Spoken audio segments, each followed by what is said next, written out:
ఓం భద్రం కర్ణేభిः శృణుయామదేవాः భద్రం పశ్యేమాక్షభిర్యజత్రాः స్థిరైరంగైస్తుష్టువాదంసస్తనూభిः వ్యసేమ దేవహితం యదాయుः స్వస్తి న ఇంద్రో వృద్ధశ్రవాः స్వస్తి నః పూషా విశ్వవేదాः స్వస్తి నస్తార్క్ష్యో అరిష్టనేమిः స్వస్తి నో బృహస్పతిర్ధాతు.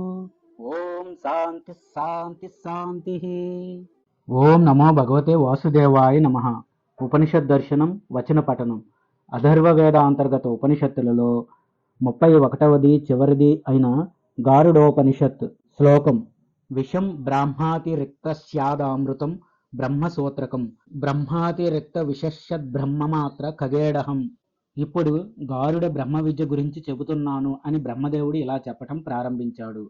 పూర్వం ఈ విద్యని నేను నారదుడికి చెప్పగా అతడు బృహత్సేనుడికి, బృహత్సేనుడు ఇంద్రుడికి, ఇంద్రుడు భరద్వాజుడికి, భరద్వాజుడు తన శిష్యులకి క్రమంగా బోధించాడు.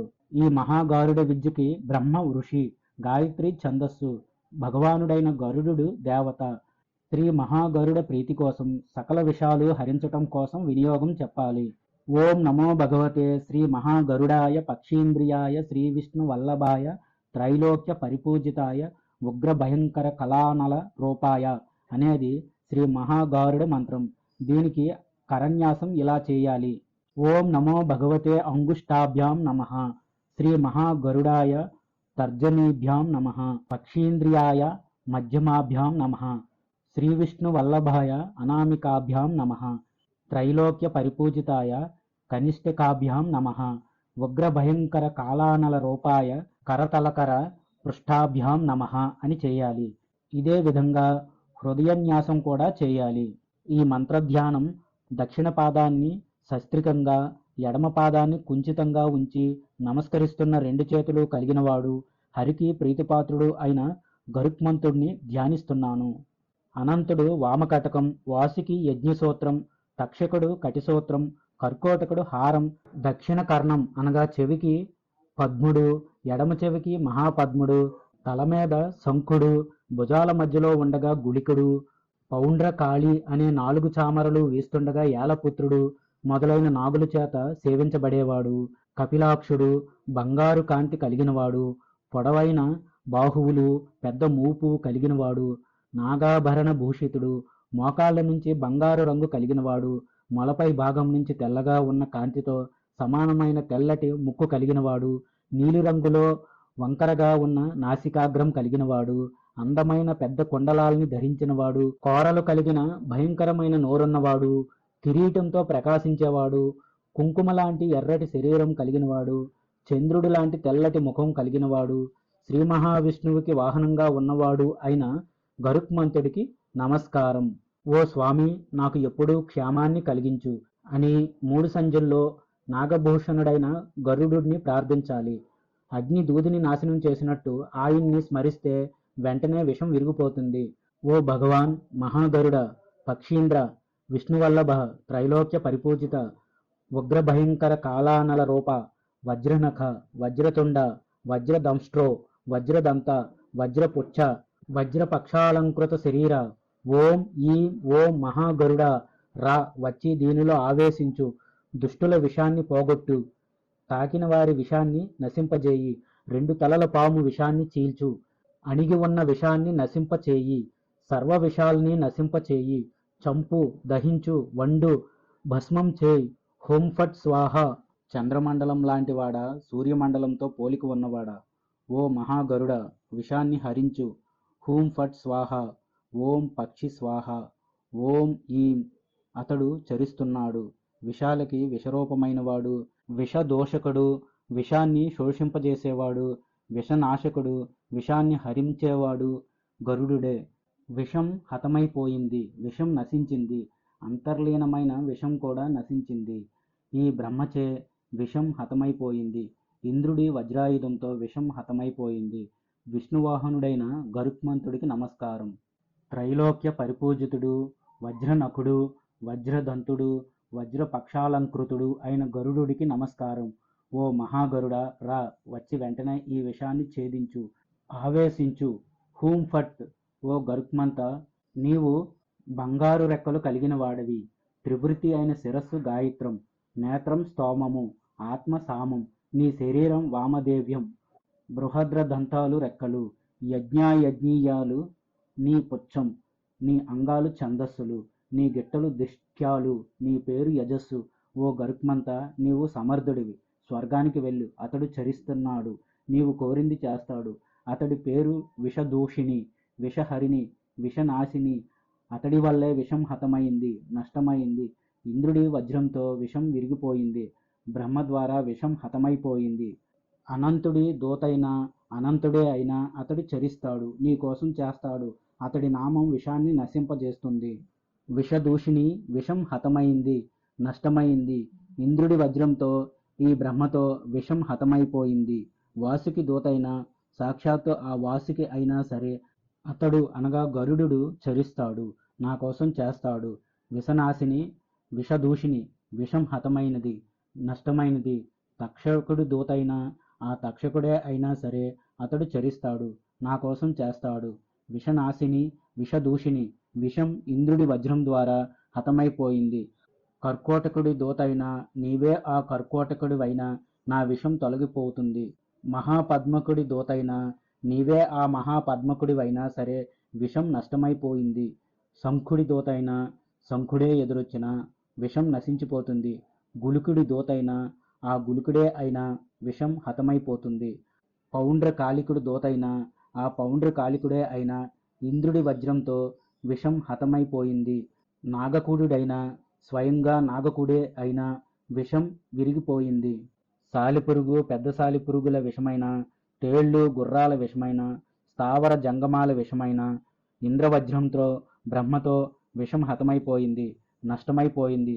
అనంత, వాసుకి, తక్షక, కర్కోటక, పద్మక, మహాపద్మక, శంఖ, గుళిక, పౌండ్రకాళిక, నాగక లాంటి దివ్యమైన మహానాగుల మహానాగాది రూపాల విషాలు, విషతండులు, విషదంష్ట్రులు, విషాంగుల, విషపుచ్చల, విశ్వచారుల, తేళ్ళు, సాలిపురుగుల, ప్రలూతాలు, ఎలుకలు, బల్లులు, పురుగులు, ఇల్లు, కొండ, గుహ, అగ్ని, పుట్టల్లో పుట్టే గడ్డి పురుగులు, కట్టెల్లో, చెట్లలో, వాటి తొర్రల్లో ఉండే మొదలు, బెరడు, బంక అనగా జిగురు, ఆకులు, పూలు, పళ్ళు, కాయల్లో పుట్టే చెడు పురుగులు, కోతి, కుక్క, పిల్లి, నక్క, పెద్ద పులి, అడవి పందులు, జరాయుజాలు, అండజాలు, ఉద్భిజాలు, స్వేదజాలు అనగా మావి నుంచి, గ్రుడ్ల నుంచి, నేల నుంచి, చెమట నుంచి పుట్టినవి.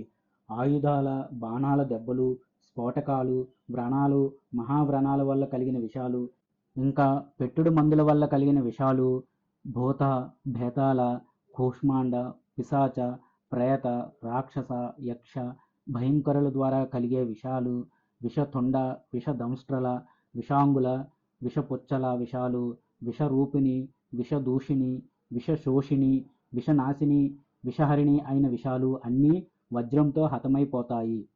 అంతర్లీనమైన విషం కూడా నష్టమైపోతుంది. మహావిషహరమైన ఈ గారుడ బ్రహ్మ విద్యని ఎవడు అమావాస్య రోజు పఠిస్తాడో లేక వింటాడో అలాంటి వాడిని జీవితాంతం ఎలాంటి సర్పాలు హింసించవు. ఈ మంత్రం జపం చేసిన వాడి జపానంతరం 8 మంది బ్రాహ్మణుల్ని పిలిచి గడ్డి పరకలు ఇచ్చి వదిలిపెట్టాలి. 100 మందిని కంటితో చూసి వదలాలి. 1000 మందిని మనస్సుతోనే వదిలిపెట్టాలి. సర్పాలు నీటితో వదలాలి, గడ్డితో వదలాలి, కర్ర పుల్లలతో వదలాలి. ఈ విధంగా భగవంతుడైన బ్రహ్మదేవుడు గరుత్మంతుడి గొప్పతనాన్ని తెలిపే ఈ ఉపనిషత్తుని చెప్పాడు. అథర్వ వేదాంతర్గతమైన అనగా ప్రశ్నోపనిషత్ ఇత్యాది ఉపనిషత్తులకు శాంతి మంత్రము. ఓం భద్రం కర్ణేభిః శృణుయామ దేవః, భద్రం పశ్యమాక్షభిర్యజత్రాః, స్థిరైరంగైస్తుష్టువాగంసస్తనూభిః, వ్యసేమ దేవహితం దాయుః. స్వస్తి న ఇంద్రో వృద్ధశ్రవాః, స్వస్తి నః పూషా విశ్వవేదాః, స్వస్తి నస్తార్క్ష్యో అరిష్టనేమిః, స్వస్తి నో బృహస్పతిర్ధాతుః. ఓం శాంతి శాంతి శాంతి. అథర్వ వేదాంతర్గత ఉపనిషత్తులలో చివరిది అయిన 31వ ఉపనిషత్తు గారుడోపనిషత్తు సమాప్తం. స్వస్తి. జయ శ్రీరామ. ఓం నమో భగవతే వాసుదేవాయ నమః. ఉపనిషత్ దర్శనం గ్రంథం యొక్క అనుబంధాల గురించి క్లుప్తంగా తెలుసుకుందాము. అనుబంధం 1. షట్చక్ర విజ్ఞానం. మొదటి చక్రం మూలాధార చక్రం. అధిష్టాన దేవత మహాగణపతి. బీజాక్షరం లం. వర్ణం కుంకుమ రంగు. దళములు 4. స్థానం పృథివీ. నాదం కింకిణి, శ్వాసలు 600 హంసలు. 2 స్వాదిష్టాన చక్రం, అధిష్టాన దేవత బ్రహ్మ, బీజాక్షరం వం, వర్ణం పీతవర్ణం, దళములు 6, స్థానం జలం, నాదం వీణ, శ్వాసలు 6000 హంసలు. 3 మణిపూరక చక్రం, అధిష్టాన దేవత విష్ణువు, బీజాక్షరం రం, వర్ణం నీలం, దళములు 10, స్థానం అగ్ని, నాదం వేణు, శ్వాసలు 6000 హంసలు. 4 అనాహత చక్రం, అధిష్టాన దేవత రుద్రుడు, బీజాక్షరం యం, వర్ణం బంగారు, దళములు 12, స్థానం వాయువు, నాదం శంఖ, శ్వాసలు 6000 హంసలు. 5 విశుద్ధ చక్రం, అధిష్టాన దేవత ఈశ్వరుడు, బీజాక్షరం హం, వర్ణం స్ఫటికం, దళములు 16, స్థానం ఆకాశం, నాదం మేఘం, శ్వాసలు 1000 హంసలు. 6 ఆజ్ఞాచక్రం, అధిష్టాన దేవత సదాశివుడు, బీజాక్షరం ఓం, వర్ణం కెంపు, దళములు 2, స్థానం ప్రకృతి, నాదం సముద్రం, శ్వాసలు 1000 హంసలు. 7 సహస్రార చక్రం, అధిష్టాన దేవత పరబ్రహ్మ, బీజాక్షరం ఓం, వర్ణం వివిధ వర్ణాలు, దళములు 1000, స్థానం పరమాత్మ, నాదం ఝంకారం అనగా ఓం, శ్వాసలు 1000 హంసలు. అమృత బిందు, నాదబిందు, ధ్యాన బిందు, యోగతత్వ, యోగ చూడామణి, యోగ శిఖ, యోగ కుండలి ఉపనిషత్తులలో ఈ షట్చక్రాల గురించి వివరాలు చెప్పబడ్డాయి. మానవ శరీరంలోని 7 స్థానాలు: తురీయం సహస్రార చక్రం, భూమధ్యం ఆజ్ఞాచక్రం, ఆకాశం విశుద్ధ చక్రం, వాయువు అనాహత చక్రం, అగ్ని మణిపూరక చక్రం, జలం స్వాదిష్టాన చక్రం, పృథివీ మూలాధార చక్రం. యోగ చూడామణి, యోగ తత్వ, యోగ శిఖ, యోగ కుండలిని, దర్శన, సాండిల్య ఉపనిషత్తులలో మానవ శరీరంలోని ఈ సప్త భూమికల వివరాలు చెప్పబడ్డాయి. అనుబంధం 2 వేద విజ్ఞానం, వేద నిర్వచనం. హిందూ మతంలో అత్యంత మౌలికమైన ప్రమాణంగా వేదాలను గుర్తిస్తారు. వేదములను శృతులు అనగా వినబడినవి అని, ఆమ్నాయములు అని అంటారు. విద్ అనే ధాతువుకు తెలియుట అనే అర్థాన్ని బట్టి వేదములు భగవంతుడి ద్వారా తెలియబడినవి అని, అవి ఏ మానవుల చేతను రచించబడలేదు అని గ్రహించాలి. వేదాలను అపౌరుషేయాలు అని కూడా అంటారు. ఆ వేదాలను తెలుసుకున్న ఋషులు ద్రష్టలు అని అంటారు. ద్రష్ట అంటే దర్శించినవాడు అని అర్థం. హిందూ శాస్త్రాల ప్రకారం వేదాలను ఋషులు భగవంతుని నుండి విని గానం చేశారు. అందుకే వీటిని శృతులు అని కూడా అంటారు.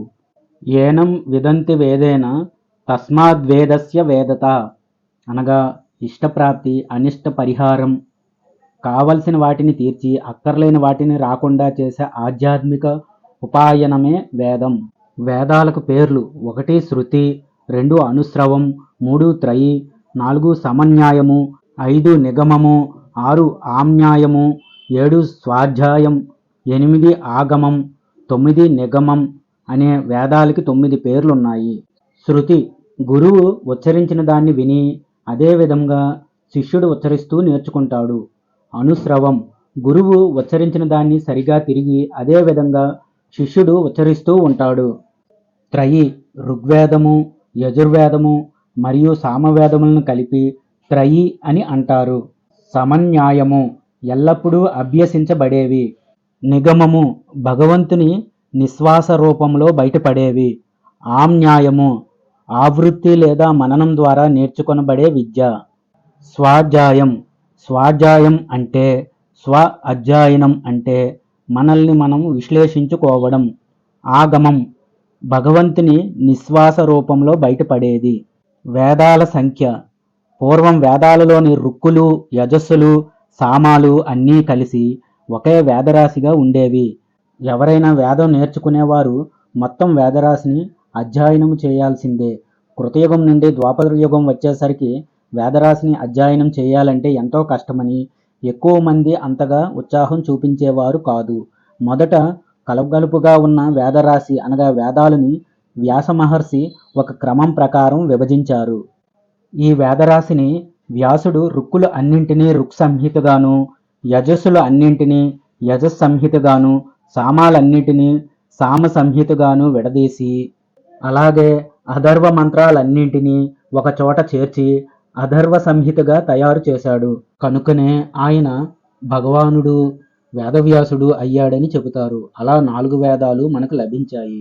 1 ఋగ్వేదము, 2 యజుర్వేదము, 3 సామవేదము, 4 అథర్వణ వేదము. వేదాలను విభజించిన వ్యాసుడు వాటిని తన శిష్యులైన పైలుడు, వైశంపాయనుడు, జైమిని, సుమంతుడు అనే వారికి ఉపదేశించాడు. తరువాత వారు తన శిష్యులకు బోధించారు. అలా గురు శిష్య పరంపరగా ఈ 4 వేదాలు వేల సంవత్సరాలుగా తరతరాలకు సంక్రమిస్తూ వచ్చాయి. వేదాలను ఉచ్చరించడంలో స్వరానికి చాలా ప్రాముఖ్యత ఇస్తారు. అన్ని వేదాలు కలిపి 1180 అధ్యాయాలు, 1,00,000 పైగా శ్లోకాలతో ఉంటాయని అంటారు. కానీ ప్రస్తుతం మనకు లభించేవి 2,23,000 మాత్రమే. అనగా ఈ సంఖ్య 2,03,79 అని కూడా అంటారు. మళ్ళీ ఒక్కొక్క వేదంలోనూ 4 ఉప విభాగాలున్నాయి. అవి మంత్ర సంహిత, బ్రాహ్మణం, ఆరణ్యకం, ఉపనిషత్తులు. ఈ విభాగాలలో మొదటి రెండింటిని కర్మకాండ అని, తరువాత రెండింటిని జ్ఞానకాండ అని అంటారు. ఋగ్వేదం ప్రపంచంలో అత్యంత పురాతనమైన గ్రంథాలలో ఒకటిగా చెప్పబడింది ఋగ్వేదం. అది తొలిత సామాన్య శకానికి పూర్వం 1700 ప్రాంతంలో ఉచ్చరించబడింది అని కొందరు అభిప్రాయం. ఋగ్వేదాన్ని దర్శించినప్పుడు ఆ వేదాన్ని ఒక రూపంలో దర్శించారు కనుక ఆ రూపాన్ని ఋగ్వేద పురుషుడు అని వ్యవహరించారు. ఋగ్వేద పురుషుడి స్వరూపం. ఋగ్వేదః శ్వేతవర్ణః స్యాత్ ద్విభుజో రాసభావనః అక్షమాలాధరః సౌమ్యః ప్రీతో వ్యాఖ్యాకృతోద్యమః. ఋగ్వేద పురుషుడు తెలుపు రంగులో గాడిద ముఖం కలిగి చేతిలో మాల ధరించి ప్రశాంతంగా కనిపిస్తూ వేదాన్ని అందించాడట. ఈ ఋగ్వేద సంహిత 8 అష్టకాలుగా ఉంటుంది. తిరిగి ఒక్కో అష్టకం 8 అధ్యాయాలుగా మొత్తం 1028 సూక్తులతో ఉంటుంది. 10,552 రుక్కులు అనగా మంత్రాలు ఉంటాయి. మొత్తం 3,97,265 అక్షరాలు ఉంటాయి. ఈ మొత్తం 21 శాఖలుగా విభజించారు. సంహితులని ఆ శిష్యుల పేర్లతో వ్యాస, పైల, ఇంద్రప్రమాతి, మాండుకేయ, సత్యస్రవస్, సత్యహిత, సత్యశ్రీగా విభజించారు. ఒక్క సత్యశ్రీ శాఖను తీసుకుంటే అది వారి శిష్యులైన శాఖల, శాఖపూని మరియు భాష్కల అని 3గా విభాగం అయ్యింది. శాఖల మరో 5 భాగాలుగా, భాష్కల 4 విభాగాలుగా విభాగం అయ్యింది. ఋగ్వేదంలో ఉపవేదంగా ఆయుర్వేదం ఉంటుంది. బ్రాహ్మణాలు 4 భాగాలుగా, అవి పైంగ, బహువ్రీచ, అశ్వలాయన, గాలవ బ్రాహ్మణాలుగా విభాగం అయ్యాయి. అరణ్యకాలలో ఉపనిషత్తులు ఉంటాయి. అవి నిర్వాణ, ఐతరేయ, బహువ్రీచ, సౌభాగ్య, కౌశీతకి, ముద్గల, నాదబిందు, త్రిపుర, ఆత్మ, ప్రబోధ మరియు అక్షరమాలిక అని 10 ఉపనిషత్తులుగా ఉంటాయి. యజుర్వేదం యజుర్వేద పురుషుడి స్వరూపం. అజస్య పీత వర్ణస్యాత్ యజుర్వేదో అక్షసూత్రధృత్ వామే కులి సపానిస్తు భూతిదో మంగళప్రదః. యజుర్వేద పురుషుడు మేకముఖం కలిగి పసుపు రంగులో ఉంటాడు. ఎడమ చేతిలో కర్ర పట్టుకొని సంపదలని, సుఖాలని ఇచ్చేలా ఉంటాడు. యజుర్వేదం 2 భాగాలుగా ఉంటుంది. ఒకటి శుక్ల యజుర్వేదం, 2 కృష్ణ యజుర్వేదం అని. శుక్ల యజుర్వేదం కాన్వ మరియు మాధ్యందిన అనే 2 శాఖలుగా ఉంటుంది. రెండోదైన కృష్ణ యజుర్వేదం తైత్తరీయ, మైత్రాయణి, కఠ మరియు కపిస్థల అనే శాఖలుగా ఉంటుంది. కాన్వ శాఖ 40 అధ్యాయాలు, 328 అనువాకాలు, 2086 మంత్రాలతో ఉంటుంది. మాధ్యందిన శాఖ 40 అధ్యాయాలు, 303 అనువాకాలు, 1975 మంత్రఖండాలు, 3,988 మంత్రాలు, 29,626 పదాలు, 88,875 అక్షరాలతో ఉంటుంది. ఇంత లెక్కతో జాగ్రత్తగా వీటిని భద్రపరిచారు. తైత్తరీయ శాఖ 7 ఖండాలు, 44 ప్రపాఠకాలు, 635 అనువాకాలతో ఉంటుంది. మైత్రాయణీ శాఖ 4 ఖండాలు, 54 ప్రపాఠకాలు, 2,144 మంత్రాలతో ఉంటుంది. కటశాఖ 5 ఖండాలు, 40 అధ్యాయాలు, 13 ప్రపాఠకాలు, 843 అనువాకాలు మరియు 3,091 మంత్రాలతో ఉంటుంది. బ్రాహ్మణాలు చరక, కాటక, తుంబుర, జాబాల, కన్నతి, శ్వేతాశ్వేతర, మైత్రాయణి, కాందికేయ, హరిద్ర, హవ్యరాక, ఔకేయ మరియు చాగలేయ అనే శాఖలుగా ఉంటుంది. శుక్ల యజుర్వేద ఉపనిషత్తులు ఈశావాస్య, బృహదారణ్యక, జాబాల, సుబాల మొదలైనవి. కృష్ణ యజుర్వేద ఉపనిషత్తులు కఠ, తైత్తరీయ, శ్వేతాశ్వేతర మొదలైనవి. సామవేదం సామవేద పురుషుడి స్వరూపం. నీలోత్పల దళశ్యామో సామవేదో హయానవః అక్షమాలాన్వితో దక్షే వామే కుంభధారణ స్మృతః. సామవేద పురుషుడు నల్ల కలువలాంటి నీలిరంగులో ప్రకాశిస్తూ గుర్రపు ముఖంతో ఒక చేతిలో అక్షమాలని మరో చేతిలో కుండ కలిగి ఉంటాడు. సామవేదం మొత్తం 1065 శాఖలుగా ఉంటుంది. అందులో ముఖ్యమైనవి 9: రాణాయన, సాట్యాయన, సార్యముగ్ర, కల్వల, మహాకల్వల, లాంగల, కౌతమీయ, గౌతమీయ, జైమినీయ అని ముఖ్య శాఖలు. అందులో రాణాయన, కౌతమీయ మరియు జైమినీయ అనేవి మాత్రమే ఉన్నాయి. మిగతా శాఖలు లభించడం లేదు. సామవేద సంహితలు పూర్వార్చిక, ఉత్తరార్చిక మరియు అరణ్యకాలతో ఉంటుంది. పూర్వార్చిక 6 ప్రాతకాలు, 59 దశతీలు, 585 మంత్రాలతో ఉంటుంది. ఉత్తరార్చిక 9 ప్రాతకాలు, 120 దశతీలు, 1220 మంత్రాలతో ఉంటుంది. అరణ్యకాలు 55 మంత్రాలుగా ఉంటుంది. బ్రాహ్మణాలు బాల్లవి, కాలభవి, రౌరికి, సాట్యాయన అని 4 భాగాలుగా ఉంటాయి. ఉపనిషత్తులు చాందోగ్య, కేన, మైత్రాయని, తవలకార, మహోపనిషత్తు మొదలైనవి. అథర్వణ వేదం అథర్వణ వేద పురుషుడి స్వరూపం. అథర్వణాభిదో వేదో ధవళో మర్కటాననః అక్షమాలాన్వితో వామే దక్షే కుంభధరః స్మృతః. అథర్వణ పురుషుడు తెలుపు రంగులో కోతి ముఖంతో ఎడమ చేతిలో మాల ధరించి కుడి చేతిలో కొండ కలిగి ఉంటాడు. అథర్వణ వేదం 15 శాఖలు, 20 ఖండాలు, 736 సూక్తులతో ఉంటుంది. ప్రస్తుతం పైప్పలాద, సౌనక అనే శాఖలు మాత్రమే లభిస్తున్నాయి. దీనికి శిల్పవేదం అనేది ఉపవేదంగా ఉంది. వేదముల ఉపవిభాగాలు. ఒక్కొక్క వేదంలోనూ మళ్ళీ 4 ఉపవిభాగాలున్నాయి. అవి: 1 మంత్ర సంహిత. ఇది వేదములలోని మంత్రభాగం, స్తోత్రాలు, ఆవాహనలు ఇందులో ఉంటాయి. అన్నింటికంటే ఋగ్వేద సంహిత అత్యంత పురాతన ప్రముఖ గ్రంథం. హిందూ తత్వవేత్తలకు పవిత్రము. ఋగ్వేదం ప్రకారం యజ్ఞాన్ని నిర్వహించే వాడిని హోత అంటారు. యజుర్వేద సంహిత ఎక్కువగా వచన రూపంలో ఉంది. దీనిని అధ్వర్యులు అనగా యజ్ఞాలు నిర్వహించేవారు ప్రధానంగా ఉపయోగిస్తారు. ఋగ్వేద మంత్రాలకు అనుబంధంగా ఇది ఉంటుంది. సామవేద సంహిత ఉద్గాత్రులచే అనగా సామవేద పురోహితులచే గానం చేయబడే భగవత్ స్తుతి. యజ్ఞంలో అథర్వవేద సంహితను చదివే పురోహితుణ్ణి బ్రహ్మ అంటారు. మిగిలిన 3 పురోహితులు చదివే మంత్ర సంహితలో దొర్లే దోషాలను, యజ్ఞకార్యంలో సంభవించే పొరపాటులను సరిచేయడానికి అథర్వవేద సంహితని చదువుతారు. 2 బ్రాహ్మణం.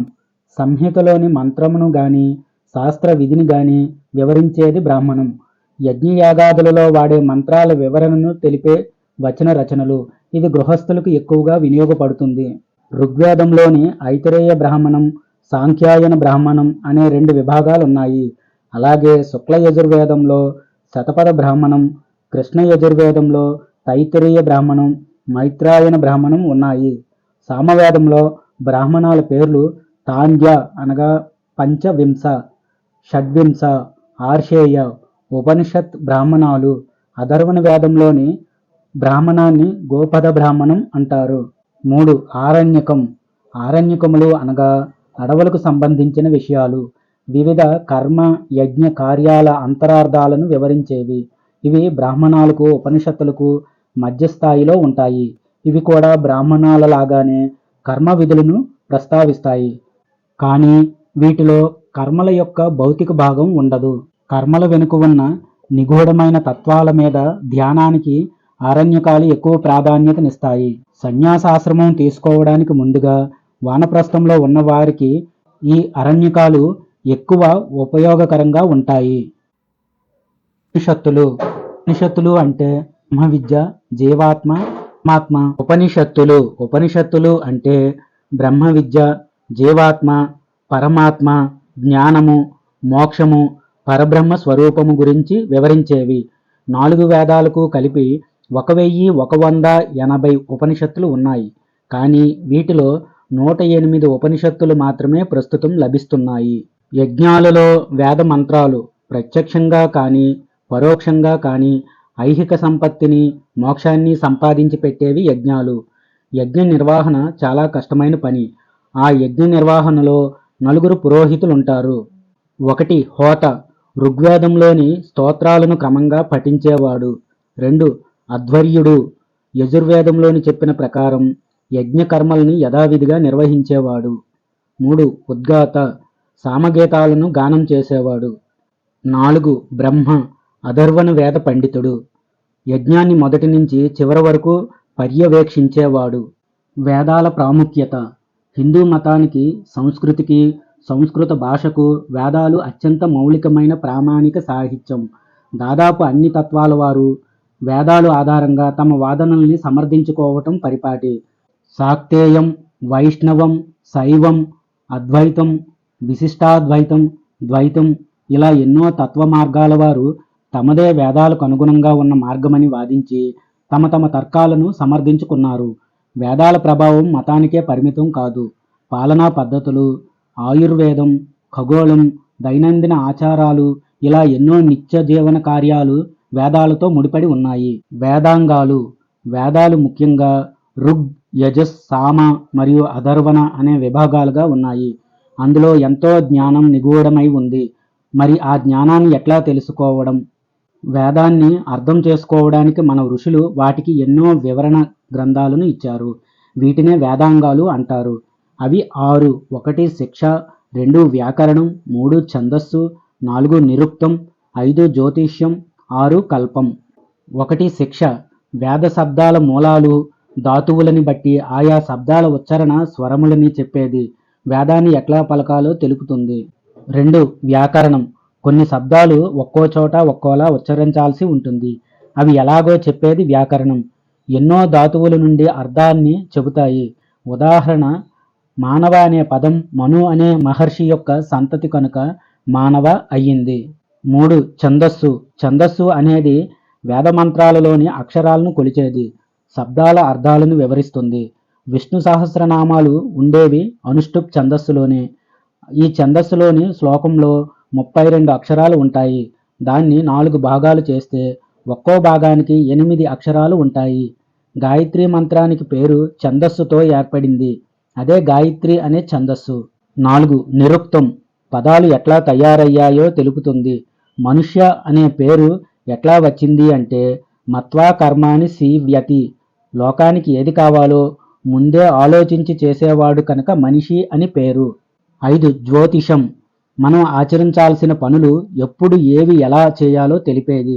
చంద్రుడిని బట్టి, సూర్యుడిని బట్టి, ఋతువులను బట్టి, కాలాన్ని బట్టి జరిగినవి, జరుగుతున్నవి, జరగబోయేవి చెబుతుంది. 6 కల్పం. వేదయజ్ఞం కోసం నిర్మించాల్సిన యాగశాల, వేదిక ఎట్లా ఉండాలి అనే విషయాలను తెలిపేది కల్పం. వీటినే షడాంగాలు అని చెబుతారు. ఇవి వేదం యొక్క అర్థాన్ని నిర్ణయిస్తాయి. వేదకాలం. పురాతనమైన సాహిత్యాల్లో ఒకటైన చతుర్వేదాలు సామాన్య శకానికి పూర్వం 1700 నుంచి సామాన్య శకానికి పూర్వం 1100 మధ్య కాలంలో ఆర్యులు రచించారని చరిత్రకారుల అభిప్రాయం. ఆర్యులు అనగా జ్ఞానులు అని భావన. ఉపనిషత్తులలో చెప్పిన మహావాక్యాలు. 1 ప్రజ్ఞానం బ్రహ్మ. ఈ మహావాక్యం ఋగ్వేదాంతర్గతమైన ఐతరేయోపనిషత్తుకి చెందినది. దీన్ని లక్షణ వాక్యం అంటారు. ఆ పరబ్రహ్మని దర్శిస్తూ, శ్రవణం చేస్తూ, వాసన చూస్తూ, వ్యాపింపజేస్తూ మంచి చెడుల్ని గ్రహించటాన్నే ప్రజ్ఞానం అంటారు. సకల దేవతలలో, మానవులలో, పశుపక్షాదులలో ఉండే బ్రహ్మస్వరూపమైన చైతన్యమే నాలో కూడా ఉన్నది. 2 అహం బ్రహ్మాస్మి. ఈ మహావాక్యం యజుర్వేదాంతర్గతమైన బృహదారణ్యకోపనిషత్తుకు చెందినది. దీన్ని స్వానుభవ వచనం అంటారు. పరిపూర్ణ స్వరూపుడైన ఆ పరబ్రహ్మ ఈ మానవ శరీరంలో ఉంటూ బుద్ధికి సాక్షీభూతుడై ప్రకాశిస్తూ నేను అనగా అహం అని చెప్పబడుతున్నాడు. స్వతసిద్ధంగా పరిపూర్ణుడైన ఆ పరమాత్మే పరబ్రహ్మ అనే పేరుతో పిలువబడుతున్నాడు. ఇక్కడ జీవుడికి పరబ్రహ్మకి కలిగిన ఐక్యతే అస్మి అనే పదంతో చెప్పబడుతుంది. కనుక నేను ఆ పరబ్రహ్మనే అవుతున్నాను. 3 తత్వమసి. ఈ మహావాక్యం సామవేదాంతర్గతమైన చాందోగ్యోపనిషత్తుకు చెందినది. దీన్ని ఉపదేశవాక్యం అంటారు. ఈ సృష్టికి పూర్వంలో, పరంలో ఏకంగా, అద్వితీయంగా, నామరూపరహితంగా ఏ పరబ్రహ్మం అయితే ఉన్నదో అదే తత్ అనే పదంతో చెప్పబడుతున్నది. ఆ తత్ అనగా పరబ్రహ్మ స్వరూపమే త్వం, నీవై ఉన్నావు. 4. అయమాత్మ బ్రహ్మ.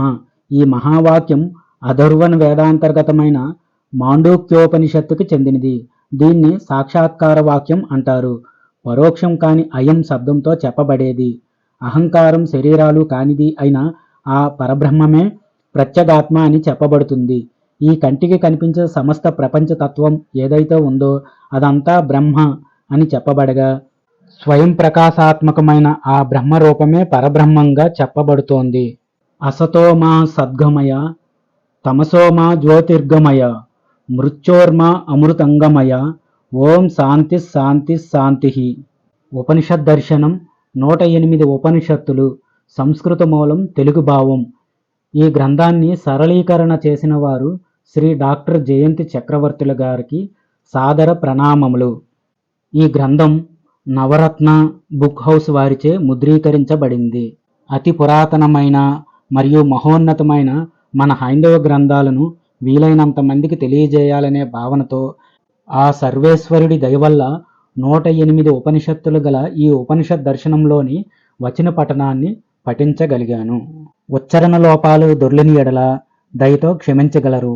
మన హైందవ గ్రంథాలను అందరికీ అర్థమయ్యే విధంగా సరళ భాషలో గ్రంథస్థం చేసిన డాక్టర్ జయంతి చక్రవర్తి వంటి పండితులకు మరియు ఇటువంటి గ్రంథాలను ముద్రణ చేసిన నవరత్న బుక్ హౌస్ వంటి ప్రచురణకర్తలకు నా ధన్యవాదములు. ఇటువంటి గ్రంథాలను కొని చదివి వాటి ఔన్నత్యాన్ని మన తరువాత తరాల వారికి అందించగలరని నా యొక్క విన్నపం. సమస్త సన్మంగళాని భవంతు. ఓం నమో భగవతే వాసుదేవాయ నమః. హర హర మహాదేవ శంభో శంకర. జయ శ్రీరామ. భారత్ మాతాకి జై.